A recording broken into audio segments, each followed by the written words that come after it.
जीवा जो आहे तो इकडे दीपकला नंदिनीची बाजू समजावून सांगत असतो. तू का मदत कर. आणि त्याचबरोबर इथे नंदिनीने आजपर्यंत माझ्यासाठी खूप काही केले रे, पण ही शेवटची एक संधी आहे, मला तिच्यासाठी काहीतरी करायचंय. मी तुझ्या हातपाय पडतो, हवं तर पाया पडतो, पण प्लीज नाही म्हणू नकोस. चल आणि जे खरं सत्य आहे ते सगळ्यांसमोर सांग. त्यावरच आता दीपक त्याच्या हात धरत असतो आणि म्हणत असतो, प्लीज तुम्ही लोक मला समजून घ्या ना, मी नाही तुमची मदत करू शकत. त्यावेळेस सुद्धा मी मजबूर होतो आणि आता सुद्धा ह्या वेळेला सुद्धा मी मजबूर आहे. प्लीज तुम्ही थोडंसं समजून घ्या ना. त्यावेळेला तू मजबूर होतास म्हणजे मला नाही समजलं, काव्या म्हणते. त्यावरच आता इकडे जीवा सुद्धा त्याला विचारत असतो, सांग ना काय झालेलं आहे. त्यावर लगेच दीपक म्हणत असतो, जर मी इथे तुम्हा सगळ्यांना खरं सांगितलं किंवा खरी साक्ष दिली, येऊन गुन्हा कबूल केला, तर इथे तो दीपक माझ्या बाळाला मारून टाकेल. माझं बाळ, मी या बाळासाठीच मी आतापर्यंत खूप काही गोष्टी केल्यात आणि त्यामुळे इथे मी तुमची मदत नाही करू शकत. त्या दीपकने मला धमकी दिलेली आहे आणि धमकी दिल्यामुळे मला ह्या सगळ्या गोष्टी इथे नाही करता येणार. त्यावरच आता इकडे पार्थ म्हणत असतो, तुला आणि तुझ्या बाळाला काही होणार नाही, ही सगळी जिम्मेदारी माझी आहे. त्यावरच आता सँडी म्हणत असतो, पण कसं कसं नाही होणार आहे काही, आणि मला खूप भीती वाटत आहे, असं इथे तो बोलतो. त्यावरच आता काव्या त्याच्या समोर उभी राहते आणि म्हणत असते, काही नाही होणार आहे, माझ्यावर विश्वास ठेव. आणि त्याचसोबत हे पार्थ देशमुख आहेत, त्यांच्या खूप ओळखी आहेत. त्याचसोबत इथे त्यांनी एखाद्या माणसाला मदत करायची ठरवली, एखाद्या माणसाची काळजी घ्यायची ठरवली, तर ते जीव ओतून त्यांची काळजी घेतात. त्याचसोबत इथे समोरचा माणूस त्यांच्यासोबत कसा वागतोय, काय करतोय, ह्या गोष्टीशी त्यांना काही घेणं देणं नसतं. पण फक्त आणि फक्त इथे त्यांनी एकदा शब्द दिला तर तो शब्द ते कायम पाळतात, असे हे पार्थ देशमुख आहेत. त्यामुळे तू अजिबात काळजी करू नकोस.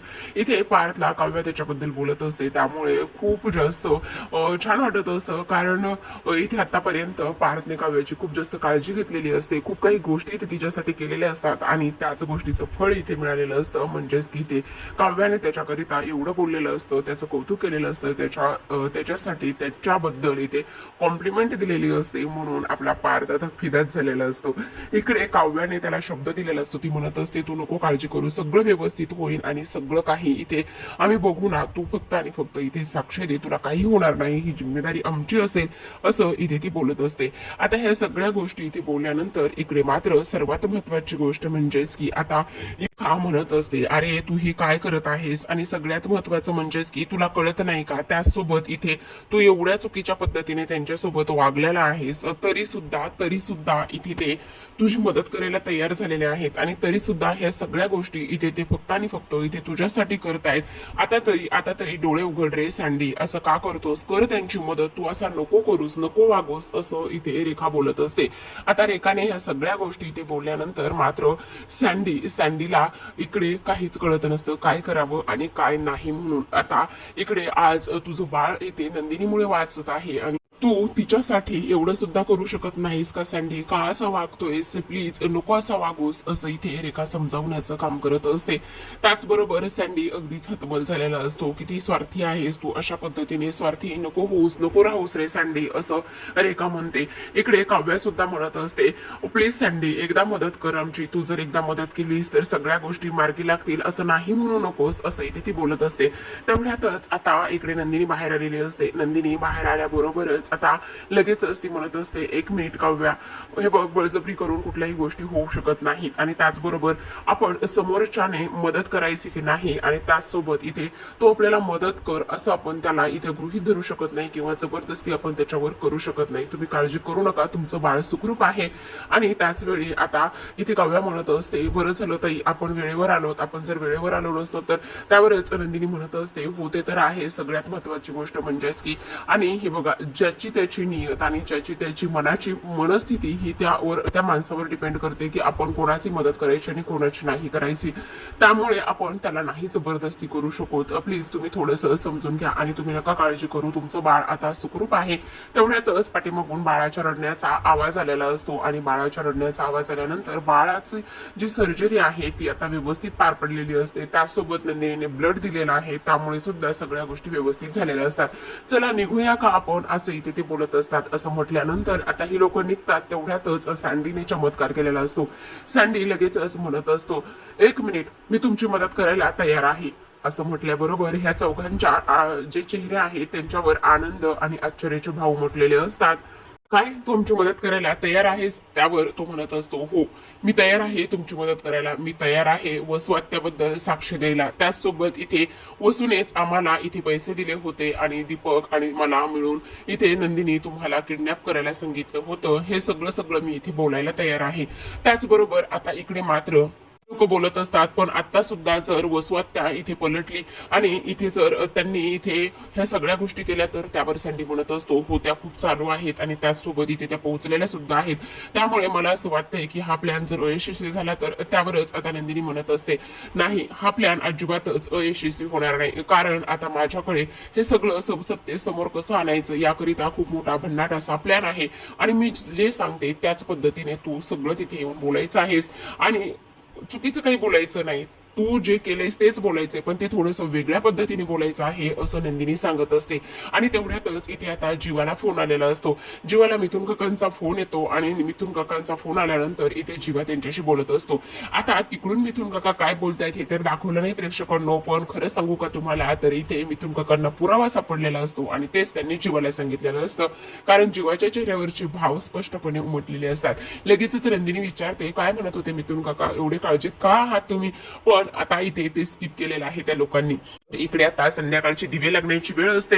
मानिनी आणि त्याचबरोबर आज विक्रम इथे देवपूजा देवासमोर दिवा अगरबत्ती करत असतात आणि देवाला नमस्कार करत असतात. तेवढ्यातच पाठीमागून आता रम्या आणि वसू आलेले असतात. त्या आल्याबरोबरच आता इकडे नमस्कार करायला घेतात आणि इकडे मात्र वसू मुद्दामच मानिनीला म्हणत असते, काय ग मानिनी बरी आहेस ना?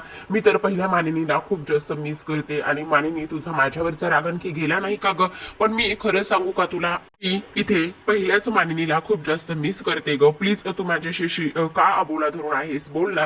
त्यावरच विक्रम म्हणत असतात, अगं मानिनी काय बोलते वसुताई, तुला काहीतरी विचारते, काहीतरी सांगण्याचा बोलण्याचा प्रयत्न करते, कमीत कमी तिच्या त्या प्रश्नाला उत्तर तरी दे.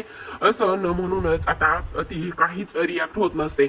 आता विक्रमचा हात पुढे आलेला असतो आणि तेवढ्यातच वसू म्हणत असते, अरे काय हे विक्रम, मी बांधलेल्या राखीचा धागा सैल कसा काय झाला? आणि इकडे मी तो घट्ट करून देते. असं म्हणता क्षणी आता लगेचच पाठीमागून चौघ जण आलेले असतात आणि ते नंदिनी म्हणत असते, खोट्या आणि त्याचबरोबर काळा चेहरा घातलेला राखीचा धागा किती दिवस टिकणार आहे वसुहत्या? तेव्हाच आता इकडे वसू म्हणत असते, काय चाललंय तुमचं आणि परत तू वेडी झाली की काय आणि तुला नेमकं काय म्हणायचं आहे? त्यावरच आता पुन्हा हे तुझं भूत आणि हे सगळं काही उतरलं नाहीये का? पुन्हा माझ्याबद्दल काहीतरी शोधून घेऊन आलीस का, जे की पुन्हा एकदा खोटं ठरणार आहे?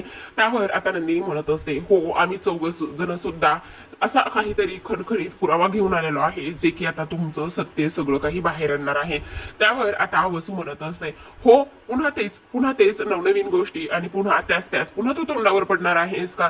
आणि त्यावरच आता इकडे काव्याला खूप राग येत असतो, पण ती खूप कंट्रोल करत असते, कारण नंदिनीने तिला बजावलेलं असतं की काव्या प्लीज, जोपर्यंत मी तुला काही म्हणत नाही किंवा मी तुला काही गोष्टी ते करायला सांगत नाही तोपर्यंत तू काहीच करायचं नाही. मी माझ्या पद्धतीने बरोबर इकडे आता वसुहत्याकडून सगळं सत्य वधून घेते. त्यावरच आता इथे नंदिनी म्हणत असते, हो बरोबर आहे ना, तुम्ही मला माझ्याच लग्न मंडपातून किडनॅप करायला लावलं आणि किडनॅप करायला लावून मला मारून टाकायला लावलं होतं, हो की नाही? बरोबर आहे ना? आणि त्याच्याच बदल्यामध्ये आम्ही इथे असा पुरावा दाखल केलेला आहे आणि तो आणलेला सुद्धा आहे, असं इकडे ती बोलत असते. त्यावरच आता इकडे विक्रमला राग येत असतो, कारण विक्रम म्हणत असतात, काय चाललेलं आहे पुन्हा पुन्हा त्याच गोष्टी तुम्ही इथे का वळून काढत आहात आणि कशामुळे? त्यावर वसू हसत असते आणि म्हणत असते, बघ विक्रम बघ, इथे पुन्हा एकदा तुझ्या बहिणीला खोटं पाडण्याचा आणि खोटं ठरवण्याचा हे लोक प्रयत्न करत आहेत. काय करावं मला कळत नाही आणि त्यासोबत सगळ्यात महत्वाचं म्हणजेच की ही लोक माझ्यासोबत असं का वागतील ह्या सुद्धा गोष्टी मला इथे कळत नाहीत. अगं तू वेडीयेस का नंदिनी? पुन्हा तेच इथे तू का करत आहेस? अरे जीवा, तुझ्या बायकोला वेड लागले बहुतेक. त्यावरच आता इकडे मात्र मानिनी म्हणत असते, वसुताई जरा व्यवस्थित आणि थोडं सांभाळून बोला. अगं काय मी बोलू, कशा पद्धतीने बोलू? ही बघ ना काय करत आहे, हिला कळत नाही का ही कशा पद्धतीने मागते? त्यावरच आता नंदिनी म्हणत असते, हो कळतंय ना, मग आता तो पुरावा मी दाखवणारच आहे ना. पण इकडे विक्रम अजिबातच ऐकून घेण्याच्या मनस्थितीमध्ये नसतात. वसू तर तिथून कल्टी करण्याच्याच मनस्थितीमध्ये असते. ती लगेचच तिथून बाजूला होते. लगेचच नंदिनी म्हणत असते, एक मिनिट तुम्ही कुठेही जाऊ नका प्लीज, थोड्या वेळासाठी तुम्हाला इथे थांबावंच लागेल. त्यावरच ती म्हणत असते, असं कसं, हे सगळं काय चाललेलं आहे आणि तू इथे कसला पुरावा सादर करणार आहेस? हो मी अगदीच तुम्हाला सांगते त्याच पद्धतीचा पुरावा इथे सादर करणार आहे. तुम्ही मला माझ्या लग्नातून इथे किडनॅप केलं होतं आणि ह्या सँडीला आणि दीपकला हाताशी धरून इथे तुम्ही मारून टाकायला इथे त्यांना सांगितलं होतं. ए बाई, काही कसं बोलतेस तू, आणि हा आता कुठून पुरावा आणलास, आणि हे सगळं काय आहे, आणि असे किती पैसे देऊन इथे माझ्या विरोधामध्ये तू बोलायला इथे पुरावे तयार करणार आहे, सांग ना. त्यावरच आता इकडे विक्रम म्हणत असतात, हा सगळा काय प्रकार आहे. आणि त्याचबरोबर ए भामट्या, तू कोण आहेस रे. त्यावर आता लगेचच जीवामध्ये पडत असतो आणि जीवा म्हणत असतो, बाबा प्लीज, बाबा प्लीज, तुम्ही थोडंसं शांत हो ना, आणि एकदा एकदा नंदिनीला इथे तिला स्वतःला सिद्ध करण्याची संधी द्या. त्यावर लगेचच काव्या सुद्धा म्हणत असते, बाबा प्लीज एकदा तुम्ही ऐकून घ्या, ताईला एकदा एक संधी द्या. आणि त्याचबरोबर ताई एकदा का हे सगळं सिद्ध करू शकली ना, तर पुन्हा आम्ही कधीच तुम्हाला काहीच गोष्टी म्हणणार नाही किंवा मागणार सुद्धा नाही. त्यावर लगेच सँडी म्हणायला सुरुवात करत असतो. तर इकडे रम्या म्हणत असते, काय रे तू कोण आहेस, आणि त्याचबरोबर आता तुला किती पैसे दिलेत ह्या नंदिनीने, आणि काय बोलायला सांगितलंय. त्यावरच आता नंदिनी म्हणत असते, कोणाला कोणीही पैसे दिलेले नाहीयेत आणि कोणाला उगाच कोणी कसंही बोलायला सांगितलेलं नाहीये. सगळ्यात आणि महत्वाची गोष्ट म्हणजेच की हा सँडी आहे. दीपकला तर तुम्ही विकत घेतलं, दीपकची तर तुम्ही बोलती बंद केली, पण हा सँडी इथे काय म्हणतोय ते तरी ऐकून घ्या. असं म्हणता क्षणी आता इथे सँडी म्हणत असतो, हो इथे मला वसू आत्याने मला आणि दीपकला खूप पैसे दिले, आणि खूप पैसे दिल्यानंतर इथे त्यांनी असं सांगितलं की जेव्हा नंदिनी गौरी हार पोचण्यासाठी आतमध्ये जाईल तेव्हा तिला तुम्ही कार्पेटमध्ये गुंडाळून किडनॅप करायचं, आणि किडनॅप केल्यानंतर तिला मारून टाकायचं, असं ह्यांनी आम्हाला सांगितलं होतं. त्यावरच आता वसू म्हणत असते, हे सगळं खोटं आहे, मी असं काहीही केलेलं नाहीये, ही लोक खोटं बोलतायत, नाही मी असं काहीही केलेलं नाहीये. पण इकडे आता विक्रम म्हणत असतो, हा कशावरून खरं बोलतोय. त्यावरच मानिनी म्हणत असते, प्लीज एकदा तरी ऐकून घ्या ना, प्लीज काय म्हणतायत ही पोरं, एकदा त्यांना एक चान्स द्या ना, आणि ऐकून तरी घ्या. पण इकडे लगेचच आता सँडी म्हणत असतो, हो बरोबर आहे ना वसुंधरा मॅडम, तुम्हीच आम्हाला पैसे दिले होते, आणि तुम्हीच मला आणि दीपकला इथे नंदिनीला किडनॅप करायला सांगितलं होतं. त्यावरच वसू म्हणत असते, ए मी असं काही करायला सांगितलं नाही, असं कसं नाही करायला सांगितलं. आणि सगळ्यात महत्वाची गोष्ट म्हणजे की आम्ही तिला सुरुवातीला टेम्पोत घेऊन गेलो, आणि टेम्पोची चेकिंग होत असताना तुम्हीच आमच्याकरिता कार पाठवली ना. त्यावर नंदिनी लगेचच म्हणत असते, हो जेव्हा मला शुद्ध आली तेव्हा आम्ही कारमध्येच होते, बरोबर की नाही वसुहत्या. त्यावरच आता इकडे सँडी म्हणत असतो, हो आणि सगळ्यात महत्वाचं म्हणजे की किडनॅप करून तिला कायमचं संपवायचंय, मारून टाकायचंय, असं ह्यांनी आम्हाला सांगितलं होतं. त्यावरच वसुहत्या म्हणत असते, नाही हे सगळं खोटं आहे, मी असं काही नाही केलेलं, तुम्ही मला फसवताय, मी काही नाही केलेलं, सगळे खोटं बोलताय, पिहू खोटं बोलते, नंदिनी खोटं बोलते, दीपक खोटं बोलतोय, हा सँडी सुद्धा खोटं बोलतोय, नाही मी असं काहीही केलेलं नाही. बापरे प्रेक्षकांनो, खरं सांगायचं म्हणजेच की ज्या पद्धतीचा नंदिनीचा प्लॅन असतो ना, तो प्लॅन आता ही लोक इथे वर्क करणार असतात. कारण नंदिनी, जीवा, पार्थ आणि काव्याने खूप मोठा गोंधळ इथे घालून ठेवलेला असतो, आणि त्या गोंधळामध्ये किंवा त्या मास्टर माइंड गेम मध्ये इथे आता वसू जी आहे ना ती अगदीच अडकलेली असते, कारण तिची चांगलीच कोंडी झालेली असते. कारण इथे आता दोन्ही बाजूंनी हे चौघजण उभे असतात, एका बाजूला पार्थ, त्याचबरोबर जीवा, तर दुसऱ्या बाजूला नंदिनी आणि काव्या, आणि मध्ये वसुहत्याला उभं केलेलं असतं. आणि ते नाही ते प्रश्न विचारून भांबावून सोडत असतात.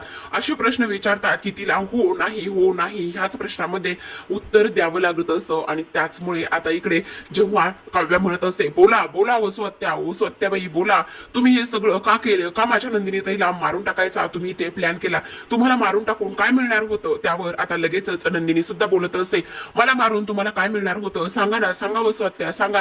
त्यावर लगेचच इकडे दुसऱ्या बाजूला पार्थ म्हणत असतो, काय केलंस आत्या तू, हे असं बोल ना, का मारून टाकायचं होतं तुला नंदिनीला, आणि काय मिळणार होतं नंदिनीला मारून टाकून, तुला बोल ना. त्यावर लगेच जीवा सुद्धा म्हणत असतो, सांग वसुहत्या सांग, तू का केलंस असं हे सगळं काही, त्याचबरोबर इथे मला सुद्धा हे लग्नापासून लांब ठेवण्याचा प्रयत्न केलास. त्यावर लगेचच काव्या म्हणत असते, हो अगदीच बरोबर आहे, जेव्हा ताई गौरी हार पूजत होते तेव्हा तुम्ही मुद्दामून मला आणि माझ्या आईला खाली पाठवलं, बरोबर की नाही, मुद्दामून केलं हे सगळं, तुम्ही तिला मारून टाकायचं होतं म्हणून हे सगळं केलं वसुहत्या तुम्ही, बोला ना बोला. त्यावर लगेचच पार्थ म्हणत असतो, माझं आणि नंदिनीचं लग्न तुला होऊ द्यायचं नव्हतं म्हणून हे सगळं काही केलंयस ना तू वसुहत्या, बोल ना बोल, दे उत्तर आता ह्या सगळ्या प्रश्नाची, तुला नंदिनीला मारून काय भेटणार होतं, का तू किडनॅप करायला लावलंयस, का मारून टाकलंयस तू तिला, का मारून टाकायला लावलेलं आहेस. बापरे, एवढे प्रश्न चौघांनी विचारलेले असतात, भांबावून सोडलेलं असतं. तेव्हा लगेचच वसुहत्या अक्षरशः प्रेक्षकांना डोक्याला हात लावल्याच्या नंतर तिची मनस्थिती अक्षरशः बघण्यासारखी झालेली असते. एवढी रडकुंडीला आलेली असते वसू की विचारूच नका. इथे डोक्याला हात लावत असते आणि म्हणत असते नाही नाही नाही नाही, मी असं काही केलेलं नाही. मी फक्त आणि फक्त इथे दीपक आणि सँडीला पैसे दिले होते आणि त्यांना त्या लग्न मंडपातून नंदिनीला फक्त किडनॅप करायला सांगितलं होतं. मी त्यांना मारून टाकायला नव्हतं सांगितलं. बाप रे, प्रेक्षकांनो काही धमाल झालेली आहे. म्हणजे खरं पाहायला गेलं तर वसूने स्वतःच्या तोंडूनच गुन्हा कबूल केलेला असतो. रम्याची तर चांगलीच वाट लागलेली असते. इकडे सँडी हसत असतो, त्याचबरोबर सगळ्यांना शॉक लागलेला असतो. आता मानिनी, एवढे दिवस मानिनी गप्प होती. मानिनी आणि तिची सून वेगवेगळ्या झाल्याचं तिला दुःख तर होतच आणि तो वचपा तर आता ती काढणारच होती ना. माझ्या दोन्ही मुलांचं आयुष्य बर्बाद केलंय. इथे नाही नाही ते आरोप आमच्यावर करायला लागले होते. मग आता मानिनी कशी बरं गप्प बसेल प्रेक्षकांनो. इथे लगेचच आता मानिनी समोर येते आणि म्हणत असते काय वसुताई बोला ना, आता तुम्हाला ह्या गोष्टीवर काय बोलायचं आहे, का केलं तुम्ही हे असं सगळं. वसुताई आता तुम्हाला काही म्हणायचं आहे का. त्यावर आता लगेचच वसू पुन्हा पलटते. प्रेक्षकांनो बघा ती काय म्हणते. तर ती म्हणत असते नाही नाही नाही नाही, हा मुलगा खोटं बोलतोय आणि ह्या चौघांनी मिळून माझ्याकडून सत्यवधून म्हणजे मला जे बोलायचं नव्हतं ते बोलून घेतलेलं आहे. नाही नाही, मी असं काही नाही केलेलं. मी नाही तिला मारून टाकायचा प्रयत्न केला. त्यावरच आता मानिनी म्हणत असते आत्ताच तर तुम्ही कबूल दिलेली आहे, मग काय खोटं आणि काय खरं. वसुताई बोला ना, काय खोटं आणि काय खरं. म्हणजे हे सगळेजण खोटं बोलत आहेत आणि तुम्ही एकट्याच खरं बोलत आहेत असं म्हणायचं आहे का तुम्हाला, सांगा ना. आता इकडे मात्र विक्रमचे डोळे उघडलेले असतात. विक्रम मात्र संशयाच्या नजरेने इकडे वसूकडे पाहत असतात. पण एक भावाचा बहिणीवर असलेला विश्वास इथे तुटलेला असतो. त्यावरच विक्रम म्हणतात आता काय बोलणार आहेस वसुताई, तू हे सगळं काही केलेलं आहेस. त्यावर पार्थ म्हणत असतो हो हो, हे सगळं वसवात्याने केलेलं आहे आणि वसवात्या हे बघ खरं ह्या सगळ्या गोष्टीसाठी सॉरी. आणि बाबा खरंच सॉरी, आम्ही खरं तर वसवात्याने इथे नंदिनीला मारून टाकायला नव्हतं सांगितलं. हा आमचा प्लॅन होता इथे वसवात्याकडून सत्यवधून घेण्याचा. आम्ही खोटं इथे बोललो त्यासाठी सॉरी. पण इकडे आता सँडी म्हणत असतो हे बघा, मी जे काही केलेलं आहे त्या सगळ्या गोष्टीबद्दल मी तुम्हा सगळ्यांची माफी मागतो आणि आज इथे मी सगळं जे सांगितलेलं आहे ते अगदी सगळं काही खरं आहे. मी येतो असं म्हणूनच आता सँडी तिथून निघून गेलेला असतो. आता मात्र इकडे जीवा म्हणत असतो बाबा हे सगळं खरं आहे. त्याचबरोबर आता वसू पुन्हा म्हणत असते नाही नाही विक्रम, मानिनी ह्या लोकांवर विश्वास ठेवू नका. लोक इथे खोटं बोलत आहेत, मी असं काहीही केलेलं नाहीये. आणि त्याचबरोबर तो मुलगा इथे नंदिनीच्या बाजूने का बोलत होता, ह्या लोकांनी त्याला मारलं असेल, धमकावलं असेल आणि पैसे दिले असतील आणि त्यामुळे इथे तो माझ्या बाजूने येऊन बोलत होता. मी असं काही नाही केलेलं. ह्यांनी मुद्दामून माझ्यावर प्रेशर टाकलो आणि माझ्यावर प्रेशर टाकल्यामुळे इथे मला ज्या गोष्टी इथे बोलायचं नव्हते ते मी बोलले. आणि त्याचबरोबर सगळ्यात महत्वाचं म्हणजे की ह्या लोकांना जे माझ्याकडून ऐकून घ्यायचं होतं तेच त्यांनी ऐकवलेलं आहे किंवा माझ्याकडून बोलून घेतलेलं आहे. आता इकडे मात्र वसू हे सगळं बोलत असते. पण आता मात्र इथे वसूवर कोणाचाच विश्वास राहिलेला नसतो, कारण आता वरून मिथुन काका आणि त्यांच्यासोबत मंजिरी आलेली असते. आता मंजिरीने एवढ्या कुरगुडी केल्या, एवढी वसूची साथ दिली, पण मात्र सगळे प्लॅन इथे फ्लॉप झालेले असतात. आता जेव्हाच इकडे मिथुन काका येतात, मिथुन काकाच्या हातामध्ये एक व्हिडिओ असतो. हाच तो फोन असतो प्रेक्षकांना मिथुन काकाने केलेला इथे जीवाला, की आता त्यांच्या मोबाईल मध्ये त्यांनी पिहूने काढलेला जो व्हिडिओ होता तो इथे सापडलेला असतो. आणि जेव्हा मिथुन काका इथे तो व्हिडिओ प्ले करत असतात तेव्हा सगळ्यांनी इथे तो व्हिडिओ ऐकलेला असतो. त्या व्हिडिओमध्ये असं रेकॉर्ड झालेलं असतं वसू इथे जी आपली पिहू आहे तिला धमकावत असते, काय मी नंदिनीला लग्न मंडपातून किडनॅप केलेला आहे. पिहूला वसू धमकावत असते आणि पिहूला वसू धमकावत असल्या कारणाने आता इकडे मात्र जे विक्रम आणि मानिनी आहे ते अक्षरशः हे लोकांकडे पाहत असतात. कारण जे मिथुन काका आहे त्यांनी तो व्हिडिओ इथे प्ले केलेला असतो. आणि जेव्हा इथे पिहू शूटिंग करत होती किंवा व्हिडिओ काढत होती तेव्हा मात्र हा व्हिडिओ इथे शूट झालेला होता. आता इकडे रम्या पाहत असते डोळे वाचूनच आणि इकडे मात्र तो व्हिडिओ इथे विक्रम समोर असतो. आणि त्याचबरोबर वसूची चांगलीच वाट इथे लागलेली असते प्रेक्षकांनो, कारण किती नाही म्हटलं तरी सुद्धा आता ह्या सगळ्या गोष्टी या पद्धतीने झालेल्या असतात. आता जी इथे वसू आहे ती इथे पिहूला धमकावत होती, जर तू हे सगळं सत्य सगळ्यांना सांगितलं, सगळं खरं इथे सगळ्यांना सांगितलंस तर एक गोष्ट मात्र तू लक्षात ठेव, आणि ती म्हणजेच की इथे मी तुला आणि तुझ्या आईबाबांना ह्या घराच्या बाहेर हकलवेल. आणि तुला माहिती ना की तुला तुझ्या बहिणीच्या कॉलेजची फी किती आहे, त्याचबरोबर इथे मी तुम्हा सगळ्यांना पोचते आणि तू जर हे सगळं सत्य सगळ्यांना सांगितलंस मग तू तुझ्या आईबाबांचा विचार करणार आहेस की नाही, असं त्या व्हिडिओमध्ये इथे शूट झालेलं असतं. इथे स्पष्टपणे इथे वसूचा आवाज इथे क्लिअर येत असतो. आता मात्र इकडे सगळ्यांचे डोळे उघडलेले असतात की वसूने हे सगळं केलेलं आहे. पण प्रेक्षकांनो किती नाही म्हटलं तरी सुद्धा जी वसू आहे ती या घरची मुलगी आहे त्यामुळेच आता इकडे विक्रमचा कुठेतरी जाऊन ती सॉफ्ट कॉर्नर असते, किती नाही म्हटलं तरी ती त्याची मोठी ताई असते.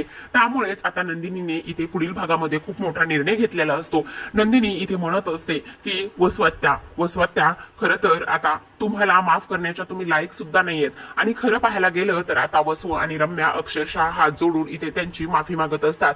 इथे वसू म्हणत असते, खरंच ग नंदिनी चुकले मी, मला माफ कर, मला फक्त तुला लग्नातून किडनॅप करायचं होतं, माझ्या रम्याचं लग्न पार्थ बरोबर व्हावं एवढीच माझी साधी इच्छा होती आणि मला नको घराच्या बाहेर काढू. इकडे मात्र ते काहीच बोलत नसतात आणि काहीच न बोलत असल्यामुळे आता सगळ्यात महत्वाची गोष्ट म्हणजेच की इकडे आता नंदिनी म्हणत असते, तुम्हाला तर मी घरातून बाहेर हकलवरणार नाही, कारण इथे बाबांची अवस्था पाहिल्यानंतर इथे मला तुमच्यावरती दया येत आहे.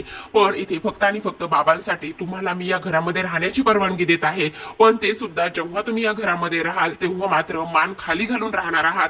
आणि मान खाली घालून राहिल्यानंतरच आता इथे तुम्ही इथे सगळं काही करणार आहात, समजलं. अजिबातच तुम्हाला मान वर करायची नाही, हीच तुमची शिक्षा असेल. या घरामध्ये तर तुम्हाला राहता येणार आहे पण मान खाली घालून. आणि लगेचच मान खाली असं म्हणता क्षणी आता रम्या आणि वसवत्तेची लगेचच मान सुद्धा प्रेक्षकांना इथे खाली गेलेली असते. तुम्हाला हा व्हिडिओ आवडला असेल तर लाईक करा, शेअर करा आणि चॅनलला सबस्क्राईब करा. बेल नोटिफिकेशन ऑल वर सेट करा जेणेकरून सगळ्या नव्या व्हिडिओंच्या अपडेट्स तुम्हाला मिळतील. तुमच्या प्रतिक्रिया आणि कमेंट्स नक्की कळवा.